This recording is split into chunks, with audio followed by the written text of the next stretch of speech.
Hello everyone, good afternoon. कैसे हैं सब लोग? बढ़िया। आज मैं आपके लिए लेके आया हूं डायरेक्ट टैक्स के अमेंडमेंट्स जो कि फाइनेंस एक्ट 2020 से आपके सिलेबस में आए हैं। सर, ये हमारे कौन से एग्जाम के लिए एप्लीकेबल है? तो मैं आपको बता देता हूं बेटा, ये आपके जून 2021 और दिसंबर 2021 एग्जाम के लिए एप्लीकेबल है।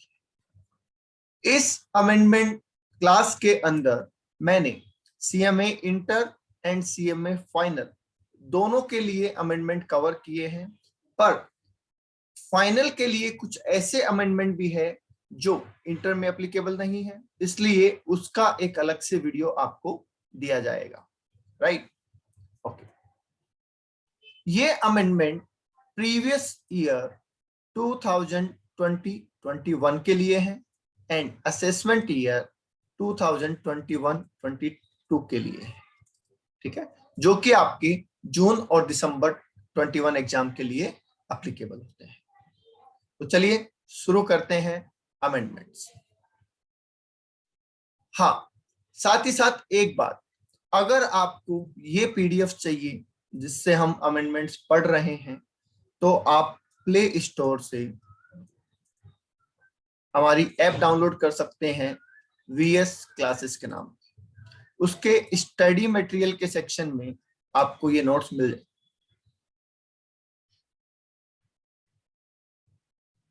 आपको ये पीडीएफ मिल जाएगी।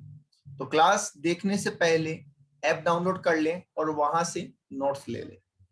तो चलिए बेटा शुरू करते हैं। सबसे पहले अमेंडमेंट नंबर 1 जो कि बेसिक्स में है। टैक्स रेट की अगर हम बात करें तो सर कोई बहुत बड़ा अमेंडमेंट नहीं है टैक्स रेट में। जो टैक्स रेट आपके पहले लगती थी वही टैक्स रेट अभी भी आपके लिए एप्लीकेबल है। तो प्रीवियस ईयर 2021 और असेसमेंट ईयर 21-22 के लिए वही रेट्स हैं जो पिछले साल थी। ठीक है, आप कहेंगे सर हमने तो सुना था बहुत बड़ा एक चेंज हुआ है। उस चेंज पे भी आएंगे, पर टैक्स रेट में कोई चेंज नहीं हुआ है। इंडिविजुअल के लिए आपने स्लैब रेट पढ़ी थी। इंडिविजुअल में भी वो लोग जो 60 साल से कम वाले हैं, सीनियर सिटीजन और सुपर सीनियर सिटीजन, इनके लिए वही स्लैब रेट है जो पहले थी। 2.5 लाख तक कोई टैक्स नहीं है। 2.5 लाख से 5 लाख तक 5% टैक्स है। 5 लाख से 10 लाख तक 20% और 10 लाख से ऊपर वाले अमाउंट पे 30%। यही अगर आप सीनियर सिटीजन हैं, आपकी एज 60 और मोर है, तो 3 लाख तक कोई टैक्स नहीं है। 3 लाख से 5 लाख पे 5% है और 5 लाख से 10 लाख पे 20% और 10 लाख से ऊपर वाले अमाउंट पे 30%। सुपर सीनियर मतलब सर 80 और मोर अगर आपकी एज है तो 5 लाख तक कोई टैक्स नहीं है। 5 लाख से 10 लाख के बीच में 20% टैक्स है और 10 लाख से ऊपर 30% टैक्स है। यही रेट पहले थी, यही रेट अभी है। सर एचयूएफ एओपी बीओई की बात करें तो उनके लिए भी पुरानी वाली रेट है, उसमें भी कोई अमेंडमेंट नहीं है। टैक्स रेट में अगर मैं बात करूं तो सिर्फ एक अमेंडमेंट हुआ है छोटा सा, और वो भी है इंडियन कंपनी को लेके। ठीक है, इंडियन कंपनी में टैक्स रेट हम पढ़ते हैं कि सर इंडियन कंपनी है तो 30% और फॉरेन कंपनी है तो 40%, पर कुछ स्पेशल केस के अंदर सर ये रेट 25% भी होती है। बिल्कुल होती है। 25% रेट तब होती है जब उस कंपनी का टर्नओवर प्रीवियस ईयर 18-19 में 400 करोड़ से ज्यादा ना हो। पहले जब आपने पढ़ा होगा तो यहाँ पे 2017-18 पढ़ा होगा, अभी यहाँ पे 2018-19 हो गया है। बस इतना ही चेंज किया गया है कंपनी की टैक्स रेट के अंदर। हालांकि कंपनी के टैक्सेशन के लिए कुछ नए सेक्शन इंट्रोड्यूस किए गए हैं, पर वो फाइनल के लिए ही एप्लीकेबल है, इंटर के लिए एप्लीकेबल नहीं है। तो हमारा जो स्पेसिफिक वीडियो होगा फाइनल के लिए, हम उसको उसमें कवर करेंगे। ओके, तो पहला अमेंडमेंट यहाँ पे 2017-18 की जगह 18-19 कर दिया गया है। मतलब अब आपको 18-19 का टर्नओवर देखना है। अगर वो टर्नओवर 400 करोड़ से ज्यादा नहीं है तो आप कंपनी पे 25% की रेट से टैक्स लगाएंगे, अदरवाइज 30% की रेट से टैक्स लगाना है। चलिए तो ये था बेटा हमारा फर्स्ट अमेंडमेंट, बिल्कुल छोटा सा। आगे आ जाइए सेकेंड अमेंडमेंट के ऊपर। सेकेंड अमेंडमेंट जो किया गया है उसमें बोला गया है सर, डिविडेंड इनकम पे जो सरचार्ज लगता है, क्योंकि देखो पहले क्या होता था सर, पहले ये था कि डिविडेंड इनकम हमारे लिए एग्जम्प्ट होती थी 10 लाख रुपए तक। याद है आपको, एक सेक्शन पढ़ा था हमने 115 बीबीडीए। अकॉर्डिंग टू दैट अगर हमें कोई डिविडेंड मिल रहा है तो वो 10 लाख रुपए तक टैक्स फ्री है, उससे ऊपर 10% की रेट से टैक्सेबल है। ठीक है, पर वो इसलिए था कि कंपनी पे लगता था डीडीटी। अब डीडीटी को हटा दिया गया है, तो डीडीटी के हटने की वजह से डिविडेंड इनकम अब आपके हैंड में टैक्सेबल है। मतलब अगर किसी शेयर होल्डर को डिविडेंड मिलता है तो अब वो उसके लिए टैक्सेबल है। ठीक है, तो इस अमेंडमेंट को हम डिटेल में पढ़ेंगे अदर सोर्स के चैप्टर में, क्योंकि ये इनकम वहां पे आती है। यहाँ पे हमें सर ये पढ़ना है कि सरचार्ज में क्या फर्क आया। आपको पता है कि सर इंडिविजुअल एचयूएफ, एओपी और बीओआई पे जो सरचार्ज की रेट है सर वो इस तरीके से है। अगर हमारी इनकम 50 लाख से ज्यादा और 1 करोड़ रुपए तक है तो सर सरचार्ज की रेट 10%। 1 करोड़ से ज्यादा और 2 करोड़ रुपए तक है तो सरचार्ज 15% है। 2 करोड़ से ज्यादा है और 5 करोड़ तक है तो सर 25% का सरचार्ज है। और अगर 5 करोड़ से भी ज्यादा इनकम है तो 37% की रेट है। ये तो हमने सर लास्ट ईयर ही पढ़ लिया था। ठीक है, तो इसमें कोई चेंज नहीं है अभी भी। पर लास्ट ईयर आपने एक पॉइंट पढ़ा था कि जो 111 ए में शॉर्ट टर्म कैपिटल गेन होता है और जो 112 ए में लॉन्ग टर्म कैपिटल गेन होता है, याद है कौन से सर? मैं याद नहीं तो दिलवा देता हूं सर। ये है STCG on listed share. STCG on listed share कौन सा है सर? 111 ए। 112 ये क्या है सर? ये सर है एलटीसीजी ऑन लिस्टेड शेयर। ठीक है, जिसपे हमने कहा था सर 111 ए में 15% टैक्स लगता है और 112 ए में 10% टैक्स लगता है 1 लाख से ऊपर वाले अमाउंट पे, राइट? Yes sir.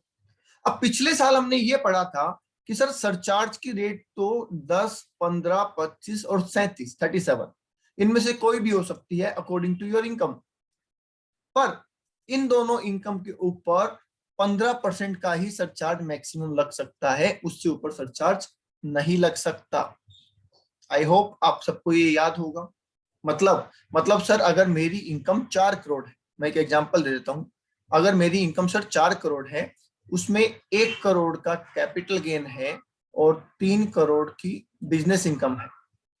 ठीक है, तो 4 करोड़ के हिसाब से तो मेरे ऊपर लगना चाहिए सर 25%।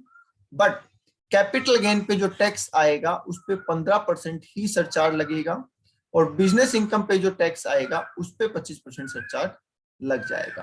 तो कहने का मतलब सर ये है कि 111 ए और 112 ए के कैपिटल गेन पे 15% से ज्यादा सरचार्ज नहीं लगता था, राइट? अब उसमें डिविडेंड इनकम को भी जोड़ दिया गया है।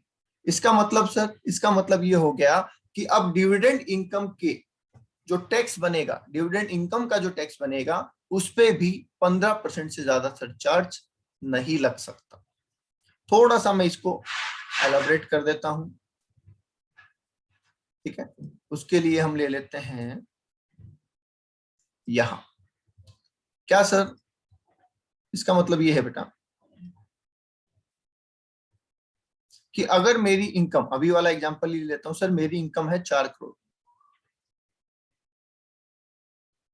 ठीक है, और इस 4 करोड़ में सर मेरा 50 लाख का तो है एलटीसीजी 112 ए और सर 50 लाख की मेरी है डिविडेंड इनकम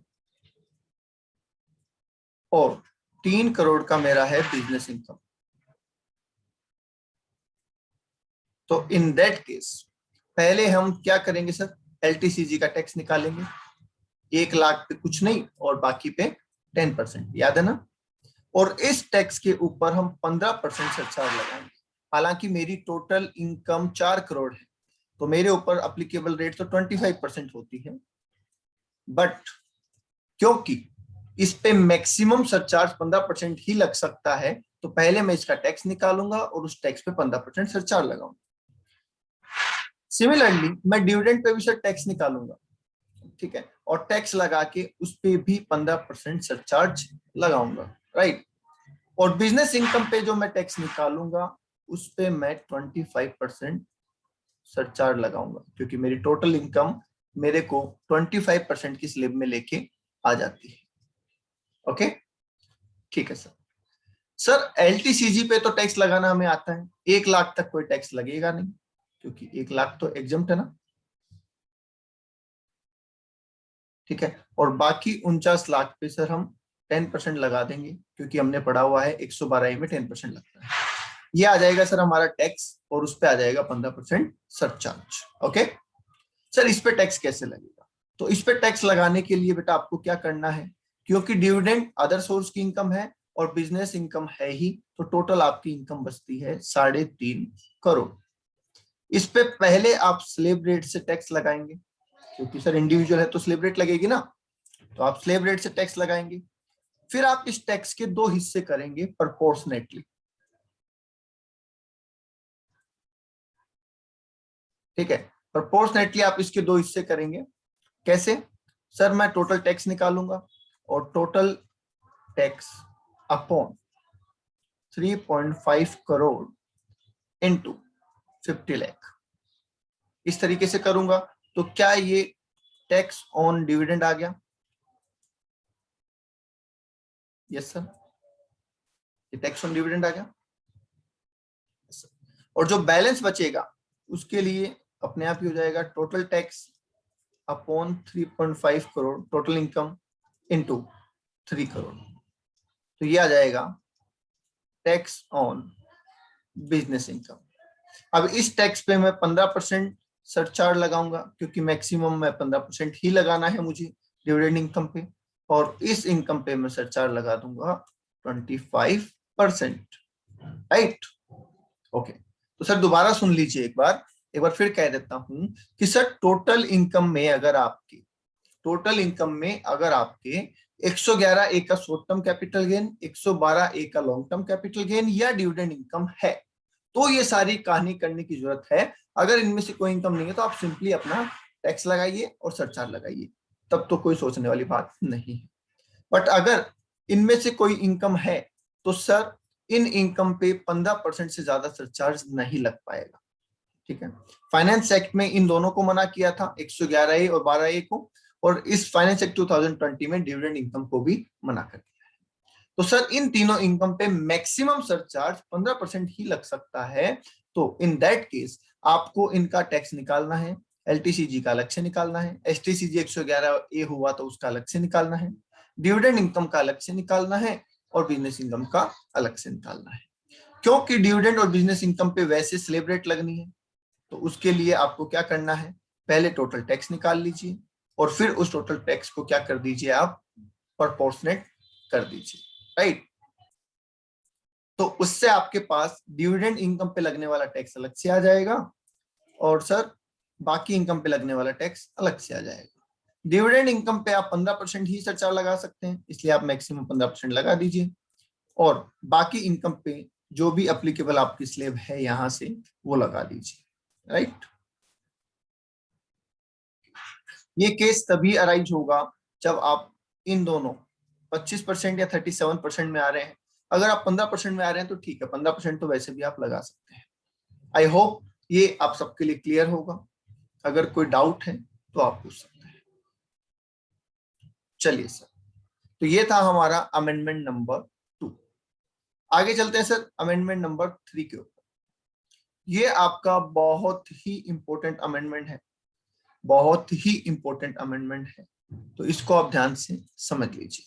अमेंडमेंट क्या, ये एक पूरा ही नया ही कंसेप्ट डाल दिया गया है, तो आप इसको ध्यान से समझिए। सर हमने पिछली बार सुना था कि 5 लाख तक हमारी इनकम टैक्स फ्री हो गई, या फिर हमारे लिए एकदम नई स्लेब आ गई है, उसका क्या सिस्टम है? वो सारा सिस्टम यहीं पे है। ये जो अमेंडमेंट नंबर 3 है, it's a new slab option. Sir option word क्यों काम में लिया है? क्योंकि ये आपके लिए ऑप्शन ही है। पुरानी वाली स्लेब भी एग्जिस्ट करती है और ये नई वाली स्लेब भी एग्जिस्ट करती है। आपके ऊपर है, आपकी चॉइस है, आप कौन सी स्लेब को लेना चाहते हैं। आपको जो स्लेब अच्छी लगे आप वो स्लेब अडॉप्ट कीजिए। सर कौन सी स्लेब लेने में हमें फायदा है? ये डिपेंड करता है पर्सन टू पर्सन, आपकी कितनी इनकम है, किस तरीके की इनकम है, आप क्या इन्वेस्टमेंट करते हैं, आपकी कौन से डिडक्शंस है, उन सब बातों। ठीक है, तो वो तो बात का क्राइटेरिया है कि आप अपने हिसाब से देखेंगे कि आपके लिए कौन सा फायदा है। अभी मैं आपको इस नए ऑप्शन के बारे में समझा रहा हूं, तो पहले इसको देखिए। सर ये ऑप्शन सबके लिए नहीं है, ये ऑप्शन सिर्फ और सिर्फ इंडिविजुअल और एचयूएफ के लिए। तो सबसे इंपॉर्टेंट बात तो सर ये इंडिविजुअल और एचयूएफ के लिए ही अप्लीकेबल है। तो बाकी अगर किसी का आप असेसमेंट कर रहे हैं तो आप एक ही स्लेब याद रखेंगे, पुरानी वाली, नए वाले से आपको कोई मतलब नहीं है। ठीक है सर। सर इसका सेक्शन कौन सा है? तो इसके लिए 115 BAC, ये एक नया सेक्शन इंट्रोड्यूस किया गया है, सेक्शन 115 BAC। तो चलिए शुरू करते हैं 115 BAC के बारे में पढ़ना। सर ये नया स्लेब ऑप्शन है जो इंडिविजुअल और एचयूएफ को दिया गया है, और प्रीवियस ईयर 2021 से और असेसमेंट ईयर 21-22 से हम इसको अप्लाई कर सकते हैं। ठीक है, और ये चेंज किया गया था फाइनेंस एक्ट 2020। सर क्या स्लेब बनाई गई है? सर इसमें बहुत लंबी चौड़ी स्लेब बनाई गई है। अभी तक तो हम सिर्फ इतना पढ़ते थे 2.5 लाख तक कोई टैक्स नहीं है, 2.5 लाख से 5 लाख तक 5% है, 5 लाख से 10 लाख तक 20% है, और 10 लाख से ऊपर जो भी है वो 30%। अभी इसके अंदर अलग अलग तरीके की 6 से 7 स्लेब बना दी गई है। क्या सर 2.5 लाख तक कोई टैक्स नहीं है? तो ये तो हमारी वही बेसिक एग्जम्पशन लिमिट है जो पहले भी हुआ करती थी। उसके बाद सर कहा गया 2.5 लाख से 5 लाख। सर ये भी तो पुराना ही है। यस ये भी पुराना ही है, पर यहाँ पे देखिए अब यहाँ पे चेंज किया गया है। पहले 5 लाख से 10 लाख पे सीधा 20% हो जाता था, जो कि अभी कर दिया गया है 5 लाख से 7,50,000 तक की जो इनकम है उस पर 10% टैक्स लगेगा। 7,50,000 से लेके 10 लाख की जो इनकम है उस पर 15% टैक्स लगेगा, और 10 लाख से लेके सर 12,50,000 तक की जो इनकम है उस पर 20% टैक्स लगेगा। 12,50,000 से लेके 15 लाख तक की सर जो इनकम है उस पर 25% लगेगा, और 15 लाख से जो भी ऊपर की इनकम है सर उस पर 30% लगेगा। सर ये तो बहुत लंबा कर दिया। यस बहुत लंबा कर दिया। मतलब सर पहले 10 लाख से ऊपर जाते ही 30% लगने लग जाता था, और अभी 15 लाख तक नॉर्मल रेट लगेगी, और 15 लाख से ऊपर 30% की रेट लगेगी। ठीक है, तो इसका मतलब सर हमें ये याद करनी पड़ेगी। यस डेफिनेटली आपको याद करनी पड़ेगी, और याद करना बेहद आसान है। आप 2.5 लाख रुपए का मल्टीप्लाई लें, ठीक है, 2.5 लाख रुपए का मल्टीपल लें आप 2.5 लाख का, और 5% का रेट में मल्टीपल लें। मतलब सर पहले 2.5 लाख कोई रेट नहीं, दूसरे 2.5 लाख मतलब कि 250 टू 5 लाख वो 5% से हो जाएंगे, 5 लाख टू 750 10% से, 750 टू 10 लाख सर 15% से, 10 लाख टू 12,50,000 सर 20% से, 12,50,000 टू 15 लाख सर 25% से, और अब वो 15 लाख सर 30% से। इसका मतलब जैसे जैसे 2.5 लाख रुपए बढ़ते जाएंगे वैसे वैसे 5% की रेट बढ़ती जाएगी। राइट, तो इससे आप याद कर सकते हैं, और आपको ये याद करना है। फिर आपके मन में एक सवाल आएगा कि सर अगर ऐसी बात है तो फिर तो हम यही लेंगे, अगर ऐसी बात है तो फिर तो हम यही स्लेब लेंगे। पर नहीं, ये स्लेब लेने के लिए आपको कुछ कंडीशंस फुलफिल करनी पड़ेगी, और वो कंडीशन आप फुलफिल करते हैं तो ही आपको ये ऑप्शन मिलेगा, अदरवाइज ये ऑप्शन आपके लिए अवेलेबल नहीं है। राइट, आप कहते हैं सर क्या कंडीशंस हैं? कंडीशन ये है सर, जैसे नेताजी सुभाष चंद्र बोस ने क्या कहा था, तुम मुझे खून दो मैं तुम्हें आजादी दूंगा। तो वैसे ही यहाँ कहा गया है कि आप हमें अपनी डिडक्शंस दो, हम आपको नई स्लेब का बेनिफिट देंगे। ठीक है, आप हमें हमारी डिडक्शन दे दो, जो डिडक्शन इतने दिन से आप ले रहे थे आप वो हमें वापस दे दो, हम आपको नई स्लेब का बेनिफिट देंगे। ठीक है, अब आप कह रहे हैं सर ऐसे कैसे दे दें? पहले हम देखेंगे कि हमें डिडक्शन छोड़ने की वजह से जो नुकसान होगा, क्या स्लेब में बेनिफिट की वजह से उतना फायदा हो रहा है। तो यस बिल्कुल आपको देखना है, और देख के आपको डिसाइड करना है कि सर मैं ये नई स्लेब लेना चाहता हूं या नहीं। ठीक है, तो अब तक तो आप समझ ही गए होंगे कि इन कंडीशन के बिना, ठीक है, इन कंडीशंस को पढ़े बिना इस सेक्शन का कोई मतलब नहीं है, आपको इसकी जरूर जानकारी होनी चाहिए। ओके सर, चलिए देखते हैं। सर पहली कंडीशन है HRA, मतलब आपको एचआरए छोड़ना पड़ेगा। आपको क्या करना पड़ेगा, हाउस रेंट अलाउंस की जो आप डिडक्शन लेते थे वो आपको हमें लौटानी पड़ेगी, मतलब आप उसको क्लेम नहीं कर पाएंगे। सेक्शन 1013 ए के अंदर एचआरए का जो आप क्लेम लेते थे, जो लिखते थे ना अपन 3 point, list of the following is exempted, actual HRA received, rent paid minus 10% of salary, और 40 और 50% of salary which ever is less, right. तो वो अपन क्या करते थे, एग्जेम्प्ट करते थे। अगर आप ये ऑप्शन में जाते हैं, ये वाली स्लेब लगाते हैं, तो वो एग्जेम्पशन आप क्लेम नहीं कर पाएंगे, राइट। दूसरा sir leave travel concession. Leave travel concession का मतलब सर हमने ये पढ़ा था कि अगर हम कहीं घूमने जाते हैं, हॉलीडे पे जाते हैं, तो हम लीव ट्रेवल कंसेशन लेते हैं 4 साल के ब्लॉक में 2 बार। तो उसमें हम अगर एयर से सफर करते हैं तो सर इकोनॉमिक क्लास फेयर के बराबर, रेलवे से करते हैं तो फर्स्ट एसी फेयर के बराबर, पब्लिक ट्रांसपोर्ट से करते हैं तो डिलक्स बस के फेयर के बराबर, इस तरीके से हमने बात की थी। तो वो एग्जम्पशन भी आप नहीं ले पाएंगे अगर आप ये नई वाली स्लेब अडॉप्ट करना चाहते हैं तो, ठीक है। तीसरा पॉइंट आ गया sir allowance to MLA MP. MLA MP को कुछ अलाउंस दिए जाते थे जो कि उनके लिए टैक्स फ्री हुआ करते थे। अब अगर उस एमएलए एमपी को भी ये स्लेब लेनी है तो वो अलाउंस उनके लिए एग्जम्प्ट नहीं होंगे, ठीक है। साथ ही साथ सर हमें जो अलाउंस मिलते थे उनका क्या, हमें 2 तरीके के अलाउंस एग्जम्प्ट होते थे ना, एक फुल्ली एग्जम्प्टेड अलाउंस और एक पार्शली एग्जम्प्टेड अलाउंस। फुल्ली में क्या था सर, फुल्ली में sir daily allowance, convince allowance, helper allowance, travelling allowance, uniform, research, वो सब था, ठीक है। जितना खर्च कर दिया उतना टैक्स फ्री। और फुल्ली पार्शली टैक्सेबल के अंदर सर क्या था, children education allowance, children hostel allowance, transport allowance, underground allowance, mines allowance, ठीक है, ट्रांसपोर्ट ड्यूटी अलाउंस, इस तरीके के अलाउंस। अगर आप नई वाली स्लेब का फायदा उठाना चाहते हैं तो आपको इन सारे अलाउंस की जो एग्जम्पशन है वो भी हमें देनी होगी, मतलब आप वो एग्जम्पशन क्लेम नहीं कर सकते। समझ पा रहे हैं। तो इतना आसान नहीं है नई स्लेब का फायदा उठाना, उसके लिए आपको कई अपनी जो एग्जम्पशंस है वो हमें लौटानी पड़ेगी, राइट। ओके, तो सर जितने भी एग्जम्प्टेड अलाउंस है आप उनका फायदा नहीं उठाएंगे। हाँ, 4 अलाउंसेस का फायदा आप जरूर उठा सकते हैं, क्योंकि मैंने यहाँ पे लिखा है एक्सेप्ट, मतलब बाकी आपको छोड़ने हैं, इन चारों को छोड़ के। कौन कौन से सर, ट्रांसपोर्ट अलाउंस जो 3200 रुपए पर मंथ एग्जम्प्ट है ना, हैंडीकैप्ड के लिए, नॉर्मल के लिए तो पहले से टैक्सेबल है, तो हैंडीकैप्ड पर्सन या डिफरेंटली एबल्ड पर्सन जो होते हैं उनके लिए 3200 रुपए पर मंथ एग्जम्प्ट हुआ करता है, वो अभी भी क्लेम कर सकते हैं नई स्लेब के साथ ही, ठीक है। कन्वेंस अलाउंस जो फुल्ली एग्जम्प्ट हुआ करता है वो भी आप क्लेम कर सकते हैं, ट्रेवलिंग अलाउंस भी आप क्लेम कर सकते हैं, और डेली अलाउंस भी आप क्लेम कर सकते हैं। मतलब इन चारों अलाउंस को आपको छोड़ना नहीं पड़ेगा, इनको छोड़े बिना भी आप नई स्लेब ले सकते हैं।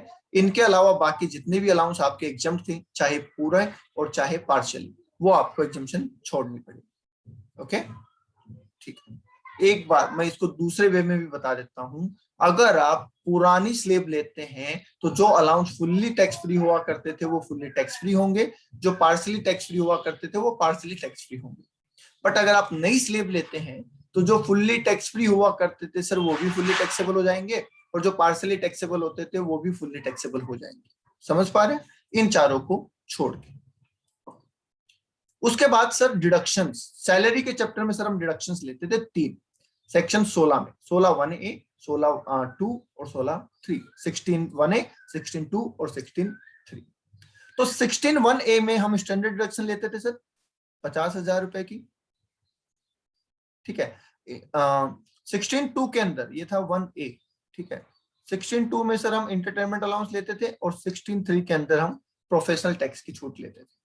अगर आप नई स्लेब का फायदा उठाना चाहते हैं तो आपको ये तीनों ही एग्जम्पशन वेव करनी पड़ेगी, हमें वापस देनी पड़ेगी, मतलब आप इनका फायदा नहीं उठा पाएंगे, ठीक है।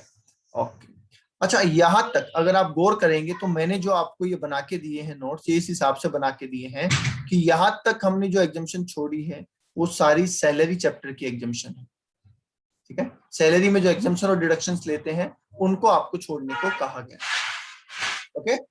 चलिए सर, सैलरी के बाद आगे बात कर लेते हैं एचपी। क्या एचपी में भी कोई एग्जम्पशन लेते थे हम?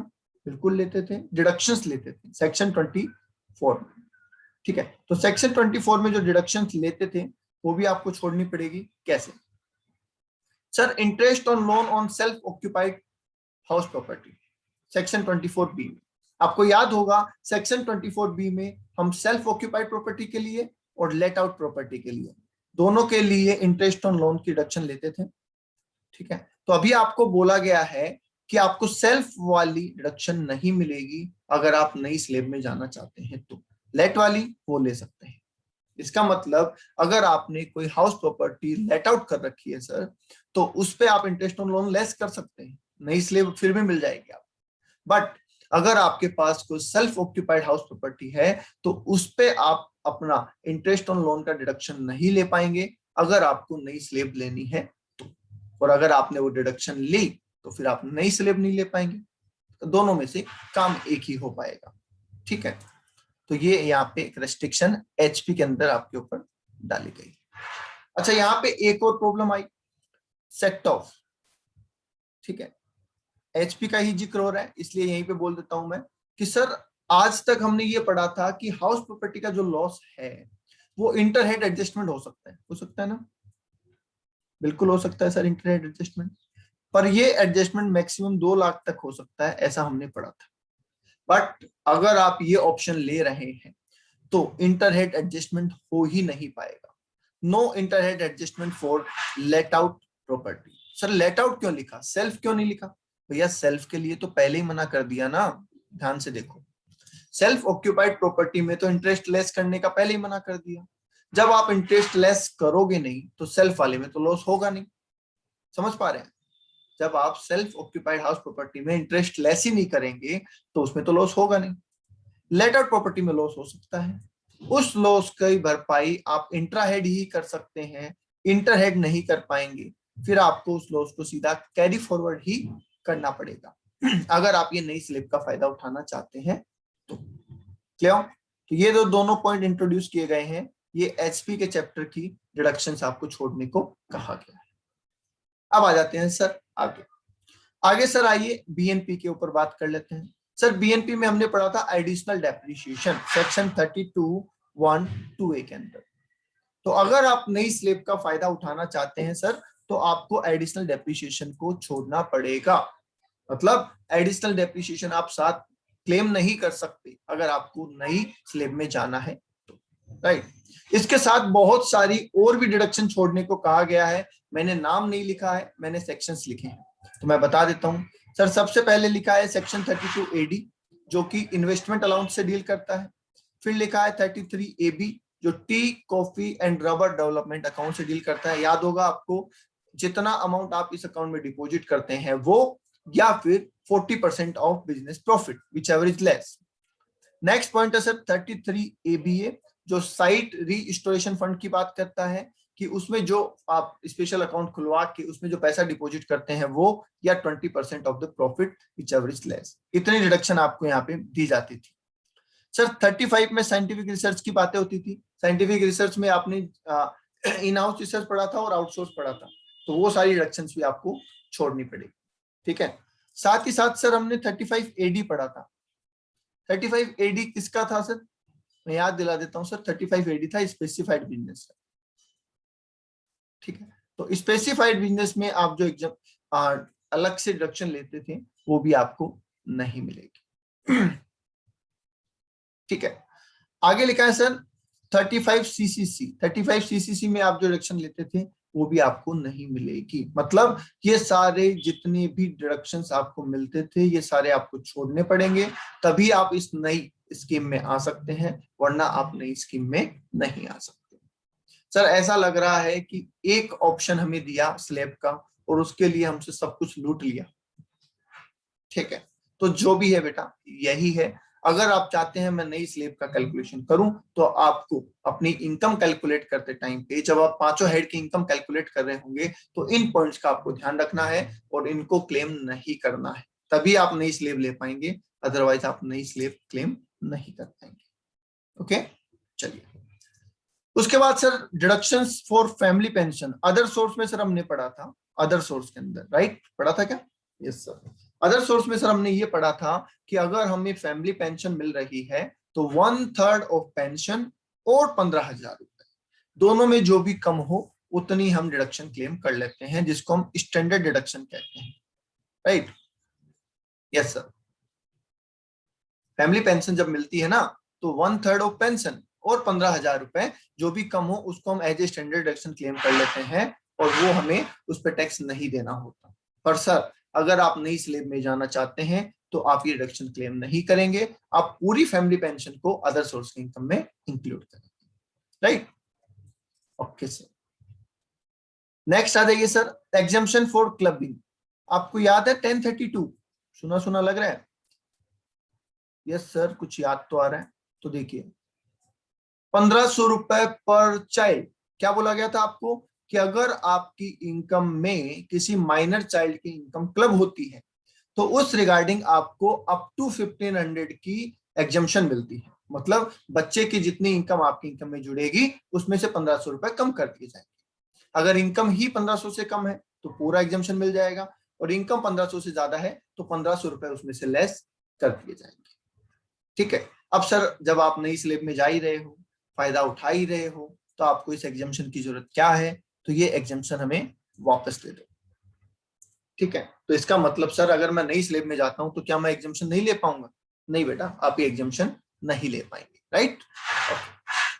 सर इसके बाद सेक्शन 10AA जो सेज में आता है, अगर आप सेज में बिजनेस करते हैं, ठीक है, special economic zone, special economic zone में अगर आप बिजनेस करते हैं तो उसमें आपको फायदा मिलता है ना, 5 साल तक 100%, 5 साल तक 50% जो एग्जम्पशन मिलती है वो भी आपको नहीं मिलेगी, वो भी आपको छोड़नी पड़ेगी, तब जाके हम आपको नई स्लेब का बेनिफिट देंगे। और इसके बाद बेटा आखिरी पॉइंट की अगर मैं बात करूं तो एक लाइन में बहुत सी चीजें कवर कर दी गई और कहा सर आपको चैप्टर 6A की डिडक्शन नहीं मिलेगी। सर ये चैप्टर 6A की डिडक्शन कौन सी होती है, याद है ना? हाँ सर बिल्कुल, अलग से एक पूरा चैप्टर पढ़ा था सर हमने, 80C से लेके 80U होता है सर, राइट? यस।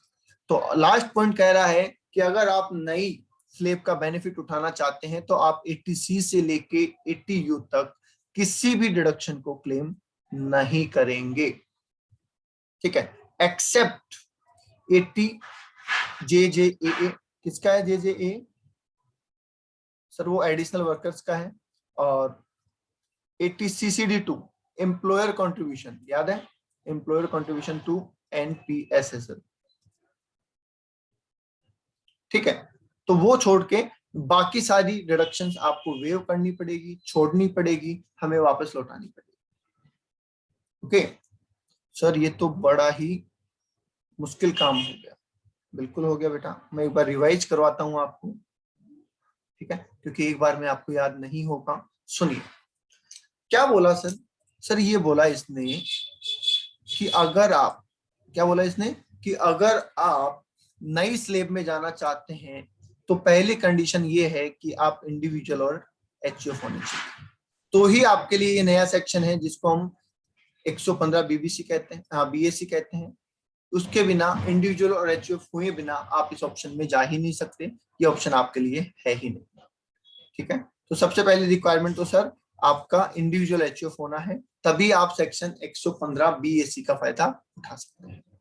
अगर आप सेक्शन 115 बीएससी में जाएंगे तो सर आपको नई स्लेब का बेनिफिट मिलेगा जिसमें 2.5 लाख तक कोई टैक्स नहीं है, 2.5 लाख से 5 लाख पे 5% है, 5 लाख से 7.5%, 7.5 लाख पे 10% है, 7.5 लाख से 10 लाख पे 15% है, 10 लाख से 12,50,000 पे 20% है, और 12,50,000 से सर 15 लाख तक 25% है, और अगर हम 15 लाख से भी ऊपर जाएं तो फिर 30% की रेट से टैक्स लगने लग जाता है।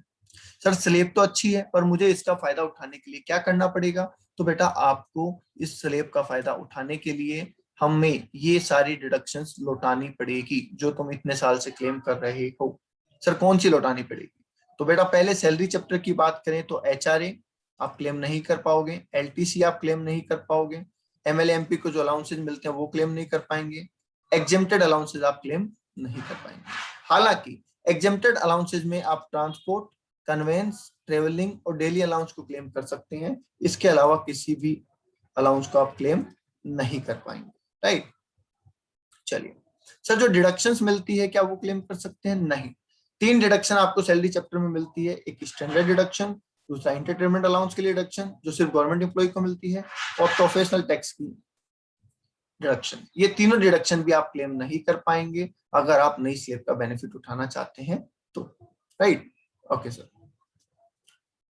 साथ ही साथ सर मैं अगर हाउस प्रॉपर्टी की बात करूं तो सेल्फ ऑक्यूपाइड प्रॉपर्टी पे ध्यान रहे, लेट आउट पे नहीं, सेल्फ ऑक्यूपाइड प्रॉपर्टी पे आप इंटरेस्ट ऑन लोन की छूट नहीं ले पाएंगे और आपकी हाउस प्रॉपर्टी के लॉस को आप इंटर हेड एडजस्ट भी नहीं कर पाएंगे, जो कि ऑर्डिनरी कोर्स में आप 2 लाख तक एडजस्ट कर लेते हैं, पर अगर आप ये ऑप्शन लेते हैं तो आप इंटर हेड एडजस्टमेंट कर ही नहीं पाएंगे 1 रुपए का भी, ठीक है। Regarding HP loss. बिजनेस की बात करें तो सर आपको एडिशनल डेप्रिसिएशन छोड़ना पड़ेगा। आपको 32 AD जो इन्वेस्टमेंट अलाउंस से है, 33 AB जो टी कॉफी एंड रबर से है, 33 ABA जो डील करते हैं साइट रिस्टोरेशन फंड से, 35 जो साइंटिफिक रिसर्च से डील करते हैं, 35 AD जो स्पेसिफाइड बिजनेस से डील करते हैं और 35 CCC। इनसे आप क्या करेंगे, इनसे आप इनकी आपको डिडक्शन छोड़नी पड़ेगी अगर आप ये स्लेब लेना चाहते हैं तो। इसके अलावा सर अदर सोर्स में आप जो 1/3 ऑफ पेंशन और 15,000 रुपए की फैमिली पेंशन की रिडक्शन क्लेम करते थे वो भी आपको छोड़नी पड़ेगी। और क्लबिंग के चैप्टर में सर 1500 रुपए पर चाइल्ड की जो एग्जेम्पशन क्लेम करते थे आप, उसे भी आपको ड्रॉप करना पड़ेगा। सेज में अगर आप ऑपरेट करते हैं और वहां पे आपको कोई 10AA में एग्जेम्पशन मिल रही है, आपको कुछ साल तक टैक्स नहीं देना पड़ता है, वो भी आपको छोड़नी पड़ेगी अगर आप ये वाला चैप्टर लेना चाहते हैं तो, ये वाले स्लेब लेना चाहते हैं तो। और चैप्टर 6A की जो डिडक्शन है वो भी आपको छोड़नी पड़ेगी, 80 JJAA को छोड़ के और 80 CCD 2 को छोड़ के। बाकी सारे सेक्शंस आपको छोड़ने पड़ेंगे, ये 2 सेक्शन आप क्लेम कर सकते हैं सर, ठीक है। ओके, अगर ये सारे एग्जम्पशन और डिडक्शन आप ड्रॉप कर देते हैं तो हम आपको नई स्लेब देने के लिए अलाउ कर देंगे। Is that clear? Okay sir, आगे आ जाइए सर। ये तो बात हो गई सर, आगे कुछ कॉमन बातें हो रही हैं वो भी देख लेते हैं क्योंकि वो भी इंपॉर्टेंट है। पॉइंट नंबर 1 कह रहा है sir loss from above also can not be set of. Sir इसका मतलब क्या हुआ? सर इसका मतलब ये हुआ कि आज तो आपने मुझे मना कर दिया कि ये वाले डिडक्शन क्लेम मत करो, पर हो सकता है ना पिछले साल तो मैंने क्लेम किया होगा। सर पिछले साल क्लेम किया होगा, इसका मतलब ये कि सर आपने मेरे को बोला कि स्पेसिफाइड बिजनेस की डिडक्शन हम आपको नहीं देंगे, राइट। पर मान लीजिए पिछले साल स्पेसिफाइड बिजनेस का लॉस पड़ा है मेरे पास, पिछले साल का तो हो सकता है ना, पिछले साल का स्पेसिफाइड बिजनेस का लॉस पड़ा है मेरे पास, और इस साल आपने मुझे कह दिया स्पेसिफाइड बिजनेस का कोई मतलब नहीं है, नॉर्मल की तरह ही ट्रीट होगा सब कुछ। तो अगर मेरे पास पिछले साल का स्पेसिफाइड बिजनेस का लॉस पड़ा है तो उस लॉस का क्या होगा, वो भी मैं फर्दर सेट ऑफ नहीं कर पाऊंगा, वो लॉस मेरा क्या हो जाएगा, लैप्स हो। सर ये क्या बात? बिल्कुल, जब आपको आपके लिए किसी सेक्शन का रिलेवेंस ही खत्म कर दिया गया है, आपको बोला कि नई स्लेब में अगर आना है तो आपको 35 AD छोड़ना पड़ेगा, तो अगर पिछले साल का 35 AD का लॉस पड़ा है तो वो भी खत्म ही होगा, समझ गए, उससे तो आपका नाता तोड़ ही दिया हमने, तो वो भी आपका लॉस लैप्स हो जाएगा। ओके, नेक्स्ट का आ गया सर अनअब्जॉर्ब्ड डेप्रिसिएशन।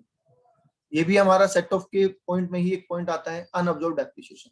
सर अनअब्जॉर्ब्ड डेप्रिसिएशन अगर मेरा है तो मैं उसे 2 पार्ट्स में क्लासिफाई करूंगा। पहले कौन से 2 पार्ट्स में सर क्लासिफाई करोगे? देखिए आप जानते हैं अनअब्जॉर्ब्ड डेप्रिसिएशन हम लास्ट में कैलकुलेट करते हैं, मतलब पहले नॉर्मल डेप्रिसिएशन निकालते हैं, फिर एडिशनल डेप्रिसिएशन निकालते हैं, और फिर अगर प्रॉफिट इनसफिशिएंट होते हैं तो हम उसको क्या बोलते हैं, अनअब्जॉर्ब्ड डेप्रिसिएशन बोल देते हैं, राइट। ओके, तो यहाँ पे हमें हमारे अनअब्जॉर्ब्ड डेप्रिसिएशन के वापस 2 टुकड़े करने होंगे, एक उसको हम नॉर्मल डेप्रिसिएशन में कन्वर्ट करेंगे और दूसरा हम एडिशनल डेप्रिसिएशन में कन्वर्ट करेंगे। मतलब सर, मतलब ये कि अगर मान लीजिए आज मेरे पास में 5 लाख रुपए का अनअब्जॉर्ब्ड डेप्रिसिएशन पड़ा है, तो मैं उस 5 लाख के पहले टुकड़े करूंगा, देखूंगा कि उसमें से नॉर्मल कितना है। सपोज आप कहते हैं सर 4 लाख का नॉर्मल है और 1 लाख का एडिशनल डेप्रिसिएशन है, ठीक है। तो इन दैट केस क्या होगा सर, एडिशनल डेप्रिसिएशन लेने से तो मना किया है आपको, अभी थोड़ी देर पहले याद है, अभी हमने ऊपर पढ़ा था कि अगर आप न्यू स्लेब में आना चाहते हैं तो आपको एडिशनल डेप्रिसिएशन तो छोड़ना पड़ेगा। तो जब एडिशनल डेप्रिसिएशन करंट ईयर में छोड़ना पड़ेगा तो पुराना एडिशनल डेप्रिसिएशन भी तो छोड़ना पड़ेगा। यस सर, और नॉर्मल डेप्रिसिएशन जब करंट ईयर में भी अलाउड है तो पुराने साल का भी अलाउड है। आई बात समझ में? तो इसका मतलब क्या हुआ, एक बार फिर से समझ लीजिए। इसका मतलब सर ये हुआ कि अगर मेरे पास कोई अनअब्जॉर्ब्ड डेप्रिसिएशन है तो उसमें से जितना नॉर्मल डेप्रिसिएशन अनअब्जॉर्ब्ड है वो तो मैं अभी भी कैरी फॉरवर्ड कर सकता हूं, सेट ऑफ कर सकता हूं, सब कुछ कर सकता हूं, पर जितना एडिशनल अनअब्जॉर्ब्ड डेप्रिसिएशन है पिछले साल का, उतने डेप्रिसिएशन को मुझे रिवर्स करना पड़ेगा। सर रिवर्स करना पड़ेगा मतलब, रिवर्स करना पड़ेगा मतलब ये है कि मैंने पिछले साल एडिशनल डेप्रिसिएशन लगाया था और मैं उससे अब्जॉर्ब नहीं कर पाया, इसकी वजह से वो अनअब्जॉर्ब डेप्रिसिएशन के नाम से जाना जाने लगा। अब इस साल मुझे क्या करना है, उस 1 लाख को रिवर्स कर देना है। कैसे रिवर्स करना है सर? तो रिवर्स करने के लिए आपको सिंपल सा काम करना है, जितना आपका एडिशनल डेप्रिसिएशन है उसको इस साल की जो हमारी ओपनिंग डब्ल्यूडीवी है उसमें ऐड कर दीजिए। उसमें क्या कर दीजिए, ऐड कर दीजिए। सर बात समझ में नहीं आई, सुनो। मान लीजिए मेरी एक एसेट है 10 लाख रुपए की, मैंने उस पर एडिशनल डेप्रिसिएशन लगाया था लास्ट ईयर 2 लाख रुपए का, वैल्यू रह गई 8 लाख रुपए। एक बार नॉर्मल डेप्रिसिएशन नहीं बात कर रहा हूँ, ठीक है। तो सर एसेट थी मेरी 10 लाख की, मैंने एडिशनल डेप्रिसिएशन लगाया था 2 लाख का और मेरी क्लोजिंग डब्ल्यूडीवी रह गई सर 8 लाख की। ठीक है। इस साल हम आए और इस साल जब हम आए तो हमें पता चला कि अगर मैं ये नई स्लेब लेना चाहता हूं तो मुझे एडिशनल डेप्रिसिएशन छोड़ना पड़ेगा। ठीक है। ये 2 लाख का एडिशनल डेप्रिसिएशन जो हमने पिछली बार क्लेम किया था ये अनअब्जॉर्ब रह गया था क्योंकि प्रॉफिट कम थे, तो ये कैरी फॉरवर्ड होके आगे आ गया। अब इस साल मुझे कहा कि भैया आपको ये 2 लाख का अनअब्जॉर्ब डेप्रिसिएशन छोड़ना पड़ेगा। तो छोड़ना पड़ेगा तो मुझे बोला कि इसको आप क्लोजिंग, जो पिछले साल की क्लोजिंग थी और जो इस साल की ओपनिंग है एक ही बात है, उसमें आप इसको वापस ऐड कर दीजिए। तो जैसे ही मैं बेटा इसमें ये ऐड करूंगा क्या वापस 10 लाख हो गई? यस। और इस पे मुझे नॉर्मल डेप्रिसिएशन मिलता रहेगा। आई बात समझ में? इसका मतलब एडिशनल डेप्रिसिएशन को वापस से कैपिटलाइज कर दो और फिर उस पर नॉर्मल डेप्रिसिएशन आप चार्ज करते रहो। आगे बात समझ में? ओके, आई होप आपके क्लियर है ये। एक बार मैं सारे पॉइंट बता देता हूं, फिर मैं एक बार सारे पॉइंट को दोबारा रिपीट कर दूं। आगे सर बोला गया है एएमटी जो प्रोविजन होते हैं, अल्टरनेट मिनिमम टैक्स, याद है आपको एएमटी, अल्टरनेट मिनिमम टैक्स, वो भी इस पे अप्लीकेबल नहीं होंगे। मतलब आप ये अगर स्लेब अप्लाई करते हैं, ये वाली स्लेब अगर आप लेते हैं तो एएमटी के प्रोविजन आप पे अप्लीकेबल ही नहीं होंगे। आपको एडजस्टेड इनकम नहीं निकालना, उस एडजस्टेड इनकम का प्रॉफिट परसेंटेज नहीं निकालना, ऐसा कुछ नहीं निकालना। सर अगर हमारी पुराने साल की एएमटी क्रेडिट वगैरह हुई तो क्या होगा? अगर आपके पास पुराने साल की एएमटी क्रेडिट वगैरह पड़ी है तो वो लैप्स हो जाएगी, क्योंकि जब एएमटी का कंसेप्ट ही हटा दिया गया, ठीक है, इस स्लेब के ऊपर, तो फिर पुराने एएमटी क्रेडिट का क्या करना है? कुछ नहीं करना सर। डन। चलिए, फोर्थ पॉइंट मैं इंपॉर्टेंट मानता हूं क्योंकि मैंने इसमें कई पॉइंट कवर किए हैं। Sir special rate, special rate का मतलब sir 111A, 112A casual income. ठीक है सर, पुराने वाले स्लेब में तो इन पे स्पेशल रेट लगती थी, है ना, 15%, 10%, 30%। तो जब नई स्लेब का हम इस्तेमाल करेंगे तो इन पे क्या रेट लगेगी? तो बोला गया सेम स्पेशल रेट जो लगनी है वो सेम ही लगनी है, चाहे आप पुरानी वाली स्लेब काम में ले रहे हो चाहे आप नई स्लेब काम में ले रहे हो। ठीक है sir, rebate under section 87A, याद है 87A की रिबेट क्या थी? अगर आपकी इनकम 5 लाख रुपए तक है, अगर आपकी टोटल इनकम 5 लाख रुपए तक है तो आप 12,500 तक की रिबेट ले सकते थे अंडर सेक्शन 87A, और वो रिबेट आप अभी भी ले सकते हैं इस वाले ऑप्शन में। तभी तो हम कहेंगे ना कि 5 लाख तक की इनकम टैक्स फ्री है, तभी तो हम कहेंगे 5 लाख तक की इनकम टैक्स फ्री है। समझ गए? तो स्पेशल रेट वही है, रिबेट वही है, सरचार्ज, सर सरचार्ज का क्या? वहां पे तो 10%, 15%, 25% और 37% था, तो क्या यहाँ पे भी वही है? यस, यहाँ पे भी सरचार्ज वही है, सिर्फ स्लेब बदली है, सरचार्ज नहीं बदला है। स्लेब बदली है, रिबेट नहीं बदला है, स्लेब बदली है, स्पेशल रेट नहीं बदली है। तो 3 point, special rate 111A, 112A casual income, इस तरीके की जो स्पेशल रेट थी वो अभी भी वैसी है। 87(8) में जो 5 लाख तक की इनकम पे 12,500 की रिबेट मिलती थी वो भी वही है, और सरचार्ज जो 10, 15, 25 और 37% से लगता था वो भी वही है, इनमें कोई चेंज नहीं है। तो लिखा गया है same as normal slab rate, right. Okay sir, आगे आ जाइए सर। आगे बोला सर सेक्शन 5, ये वो पॉइंट है जो आपके माइंड में क्लिक करेगा, डेफिनेटली आपका मन करेगा पूछने का, तो वो भी यहाँ लिखा गया है। सर क्या हम इस सेक्शन को हर साल चेंज कर सकते हैं? मतलब इस साल मैंने नॉर्मल रेट ली, नॉर्मल स्लेब ली पुरानी वाली, एक साल मैंने नई स्लेब ली, फिर अगले साल फिर नॉर्मल ली, फिर वो ली, क्या ऐसा मैं कर सकता हूँ? Yes, you can do. This section is optional and can be changed every year. ये सेक्शन बिल्कुल ऑप्शनल है, आप हर साल इसको चेंज कर सकते हैं। मतलब एक साल पुरानी स्लेब, एक साल नई स्लेब, ऐसा आप कर सकते हैं, उसमें कोई दिक्कत नहीं है। हालांकि एक कंडीशन जरूर डाली गई है कि अगर आपकी बिजनेस इनकम है, अगर आपकी बिजनेस इनकम है तो फिर आपको ये ऑप्शन, अगर आपने एक पढ़ लिया तो हमेशा यही ऑप्शन आपको लेना पड़ेगा। ठीक है, अगर आपकी बिजनेस इनकम है और ये ऑप्शन आपने अडॉप्ट किया तो फिर हमेशा आपको यही ऑप्शन लेना पड़ेगा।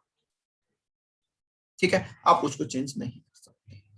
अब आपके मन में सवाल आ रहा होगा कि सर मान लो मैंने इस साल ये ऑप्शन लिया, मेरी बीएनपी इनकम, और मैंने इस साल ये ऑप्शन लिया और अगले साल मैंने पुरानी स्लेब के हिसाब से इनकम दिखाने का सोचा, तो आप कह रहे सर मैं कर नहीं सकता, पर मैंने किया तो कर सकते हैं। मैं कहूंगा कर सकते हैं। अब आप कहोगे सर अभी तो मना किया था आपने।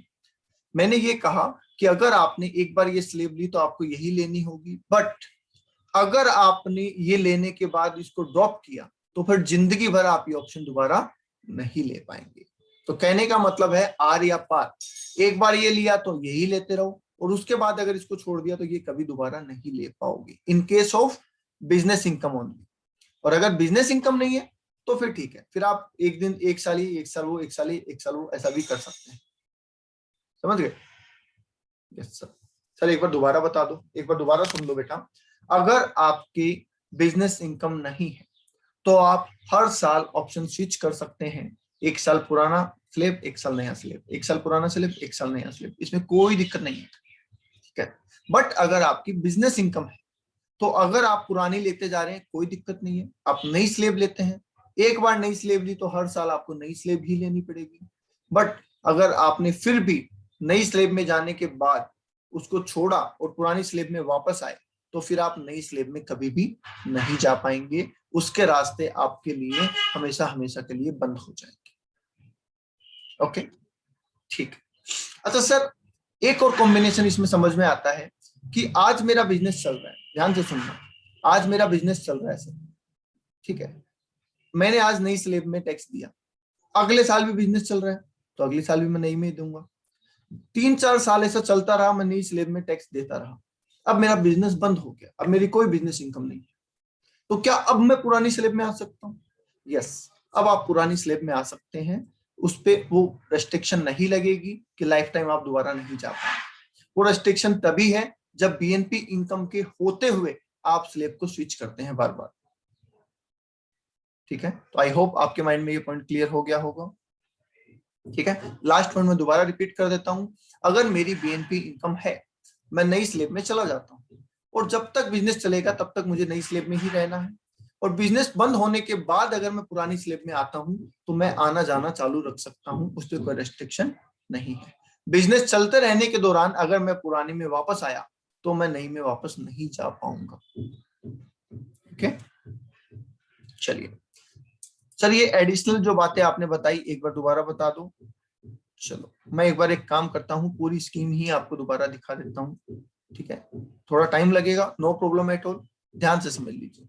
सर 115 बीएससी नाम से एक नया सेक्शन इंट्रोड्यूस किया गया जिसमें इंडिविजुअल और एचयूएफ को बोला गया कि भैया हम तुम्हारे लिए एक नई स्लेब लेके आए हैं, पर ये स्लेब लेने के लिए तुम्हें हमें खून देना पड़ेगा, तब हम तुम्हें आजादी देंगे। तो वैसे ही तुम्हें हमें हमारी एग्जम्पशन डिडक्शन देनी पड़ेगी तुम्हारी सारी, तो जाके हम तुम्हें नई स्लेब देंगे। तो हमने उससे मांग लिया क्या कि भैया तुम्हें जो एचआरए मिलता है वो डिडक्शन तुम छोड़ दो, तुम्हें जो एलटीसी की डिडक्शन मिलती है वो भी तुम छोड़ दो, एमएलए एमपी को जो अलाउंसेस टैक्स फ्री होते हैं वो भी उनको छोड़ने होंगे, हमको जितने भी एग्जम्प्टेड अलाउंस मिलते हैं वो हमें छोड़ने पड़ेंगे। हालांकि हम 4 अलाउंस की एग्जम्पशन क्लेम कर सकते हैं। सेक्शन 16 में हमें जो डिडक्शन मिलती है वो हमें छोड़नी पड़ेगी, जिसमें स्टैंडर्ड डिडक्शन, इंटरटेनमेंट अलाउंस और प्रोफेशनल टैक्स की डिडक्शंस हैं। ठीक है, इसके साथ सर एचपी में जो सेल्फ ऑक्यूपाइड प्रॉपर्टी में हमें इंटरेस्ट मिलता है, वो हमें छोड़ना पड़ेगा, ठीक है। और हाउस प्रॉपर्टी के जो इंटर हेड एडजस्टमेंट हम करते हैं दूसरे हेड से 2 लाख रुपए तक का, वो भी हमें ड्रॉप करना पड़ेगा। साथ ही साथ सर बीएनपी की इनकम कैलकुलेट करते टाइम पे एडिशनल डेप्रिसिएशन छोड़ना पड़ेगा। Section 32 AD, 33 AB, 33 ABA, 35 AD और 35 ट्रिपल सी, ये सब भी हमें ड्रॉप करने पड़ेंगे। अदर सोर्स में सर फैमिली प्लानिंग की हम जो डिडक्शन लेते थे 1/3 और 15,000 रुपए जो भी कम हो वो भी हमें छोड़नी पड़ेगी। 1500 रुपए की जो एग्जाम्पशन क्लबिंग के टाइम पे लेते थे वो भी हमें छोड़नी पड़ेगी। और सेज स्पेशल इकोनॉमिक जोन की जो एग्जाम्पशन हम लेते थे वो भी हमें ड्रॉप करनी पड़ेगी। साथ ही साथ सर चैप्टर 6A में 80C से लेके यू तक हम जो डिडक्शन लेते थे वो भी हमें ड्रॉप करनी पड़ेगी एक्सेप्ट दीज 2, ठीक है। अगर हम ये सारी बातें कर देते हैं, हम ये सारे सैक्रिफाइसेस कर देते हैं, तो सर हमें ये नई वाली स्लेब मिलेगी जिसका तरीका कुछ इस प्रकार से है कि 2.5 लाख तक हमें कोई टैक्स नहीं देना है, 2.5 लाख से 5 लाख तक 5% देना है, 5 लाख से 7.5 लाख तक 10% देना है, 7.5 लाख से 10 लाख तक 15%, 10 लाख से 12.5 तक 20% और 12.5 से 15 लाख तक 25%, और 15 लाख से जो भी ऊपर हम कमाएंगे उस पर 30% की रेट से सर हमें टैक्स देना पड़ेगा, राइट सर। तो सर ये इतने कंडीशन पूरी करने के बाद तो हमें ये स्लेब मिलेगी। साथ ही साथ इसकी कुछ और कंडीशंस हैं तो वो आपको समझा देते हैं, ठीक है। एक बार दोबारा से मैं आपको समझा देता हूँ।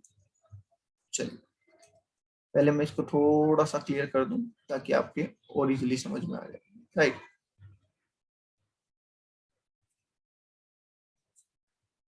ओके सर, पहला इसमें कंडीशन बोला गया कि अगर ऊपर हमने जितने रीजन लिखे हैं, ठीक है, एडिशनल एप्रिसिएशन लिखा है या एचपी लिखा है, एचपी में जो इंटरेस्ट ऑन लिखा है ना सेल्फ ऑक्यूपाइड वाला वो है, उसके अलावा स्पेसिफाइड बिजनेस लिखा है, एएमटी लिखा है, ये सब चीजें जो हमने ऊपर लिखी है उनकी वजह से अगर हमें कोई लॉस होता है तो उस लॉस का सेट ऑफ भी हम नहीं कर पाएंगे।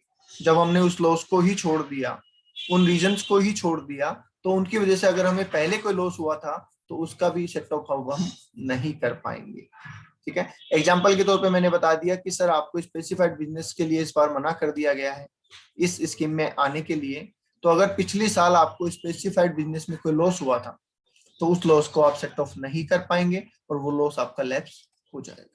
मतलब ऊपर वाले इन सब के रीजन से अगर हमें कोई भी लॉस हुआ है तो उसको लैप्स कर देना है, उसको आगे कैरी फॉरवर्ड अब हमें नहीं करना है।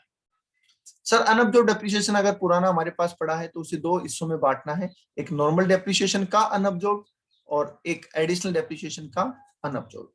जो नॉर्मल डेप्रिसिएशन का अनअब्जॉर्ब्ड है उसे हम क्लेम अभी भी कर सकते हैं, उसे हम सेट ऑफ कर सकते हैं, और जो अनअब्जॉर्ब्ड डेप्रिसिएशन पड़ा है एडिशनल डेप्रिसिएशन के रिगार्डिंग उसे हमें इस साल की ओपनिंग डब्ल्यूडीवी में ऐड कर देना है ताकि अब उस पे नॉर्मल डेप्रिसिएशन लग के उसका अमोर्टाइजेशन हो सके। अगर हम सर इस स्कीम में जाते हैं तो एएमटी प्रोविजन हमारे ऊपर अप्लीकेबल नहीं होंगे और पुरानी अगर कोई एएमटी क्रेडिट पड़ी है तो वो क्रेडिट भी लैप्स हो जाएगी, ठीक है। स्पेशल रेट जो होती है सर एसटीसीजी 111 है, एलटीसीजी 112 है और कैजुअल इनकम वो रेट सेम रहेगी जो पहले हुआ करती थी, उसमें कोई चेंज नहीं किया गया है, ठीक है। ओके उसके अलावा सर 87A की रिबेट जो 5 लाख तक की इनकम होने पे 12,500 तक मिलती थी वो अभी भी मिलती रहेगी, और सरचार्ज जो 10%, 15%, 25% और 37% लगता था वो भी अभी भी लगता रहेगा, उन सब पे कोई रेस्ट्रिक्शन नहीं है, सेम एज नॉर्मल सेलिब्रेट है, ठीक है। और लास्ट पॉइंट ये बताया था आपको कि सर अगर ये वाला ऑप्शन आप लेना चाहते हैं तो इस साल आप ले लीजिए, अगले साल फिर चेंज कर लीजिए, अगले साल फिर ले लीजिए, फिर चेंज कर लीजिए, ये आप कर सकते हैं, ये आपकी चॉइस है, इसमें कोई दिक्कत नहीं है। बट अगर आपकी इनकम में बिजनेस इनकम इंक्लूड है तो आप बार बार इसे चेंज नहीं कर सकते। एक बार अगर आपने ये ऑप्शन लिया, एक बार अगर आपने ऑप्शन लिया तो आगे तक आपको यही फॉलो करना पड़ेगा।